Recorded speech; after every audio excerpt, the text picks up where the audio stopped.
समयों में रह रहे हैं। जो सारी चीज़ें हमारे आसपास हो रही है, ये उन बातों का संकेत है कि परमेश्वर जल्द ही हमें वापस लेने आने वाला है।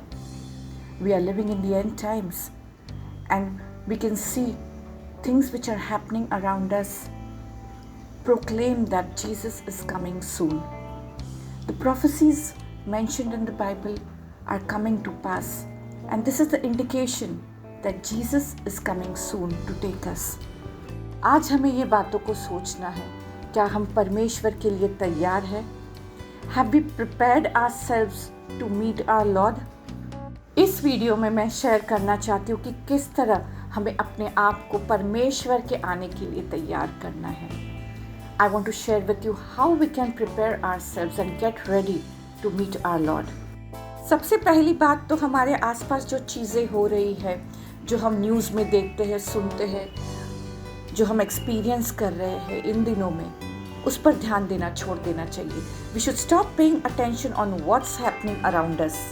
हम अपना सारा समय चिंता में बिता रहे हैं कि आगे क्या होगा, कैसे होगा, हमारा क्या होगा। Instead of worrying or thinking about what will happen in future, spend your time meditating in the Word of God. Try and understand what God is trying to tell you. भविष्य में क्या होगा, इसकी चिंता करने के बजाय परमेश्वर के वचन में मनन कीजिए और परमेश्वर से ये पूछिए कि उनकी आपके लिए क्या इच्छा है। दानियल की किताब में हम पढ़ते हैं कि किस तरह राजा नबूकदनेस्सर यहूदियों को बंदीवान बनाकर ले गया। उनमें से दानियल और उसके साथी भी थे। Daniel was very young when he was taken as captive to Babylon. Daniel और उसके साथियों को बहुत सारी कठिनाइयों का सामना करना पड़ा, पर वो कभी घबराए नहीं। वो ऐसे जगह में थे जहाँ पे कोई परमेश्वर को नहीं जानता था, जहाँ पे मूर्ति पूजा होती थी।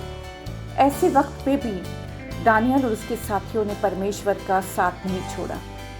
उन्होंने अपने आसपास होने वाली चीज़ों पे ध्यान न देते हुए अपना ध्यान सिर्फ परमेश्वर पे लगाए रखा। दानियल और उसके साथियों की तरह ही हमारा ध्यान जो है परमेश्वर पर केंद्रित होना चाहिए, चाहे हमारे आसपास कुछ भी हो रहा हो। पर अगर हमारा ध्यान परमेश्वर पर है तो कोई भी चीज़ हमारे पास नहीं आ सकती। कोई भी बीमारी, कोई भी आपत्ति, no calamities, no sickness can come near us. दूसरी चीज़ है कि इन अंतिम दिनों में हमें परमेश्वर के अधिक और अधिक पास जाना है। हमें उसके अभिवचनों पर, उसके वचन पर मनन करना है। We should focus on God and his promises. We don't know how the days in the future will be, but if our foundation is not strong, if we are not deep rooted in the word of God, we will be shaken. अगर हम परमेश्वर के वचनों में मजबूत नहीं हैं, अगर हम परमेश्वर के वचनों में स्थिर नहीं हैं, तो हम हिल सकते हैं उन दिनों में। हमारा विश्वास बढ़ना चाहिए और यही वो वक्त है कि हम अपने विश्वास को बढ़ाएं, हमारी प्रेयर लाइफ को बढ़ाएं, हम अपना अधिक और अधिक समय वचनों में बिताएं। This is a time that God has given us, that we may meditate on His Word, know Him more closely. Maybe all these years we might have taken the Word of God very casually or read it just for the sake of reading. But now is the time that we go deep in His Word, try to understand and know our Lord more closely. Shut your ears to everything what is happening around you, and God will speak to you. He has a plan and purpose for your life. And the third thing is identify your calling and walk in it. अपनी बुलाहट को पहचानिए और उस पर चलिए। We all have a common calling that we need to spread the gospel to all the nations of the world. हम सभी पर ये बुलाहट है कि हम सुसमाचार का प्रसार जग के कोने कोने में करें। Every day let us take an opportunity to share the gospel with the people around us. There are so many people who still don't know about Jesus.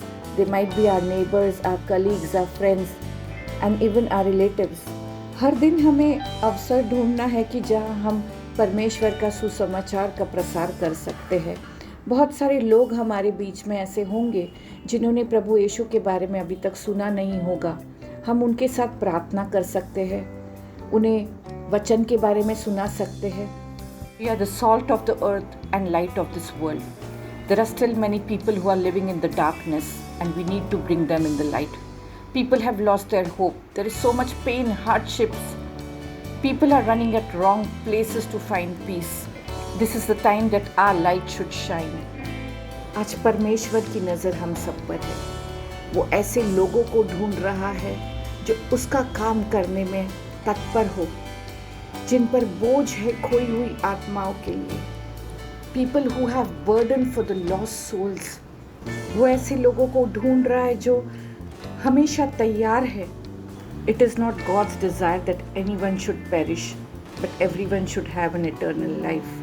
Let us be committed and focused on our calling in these last days.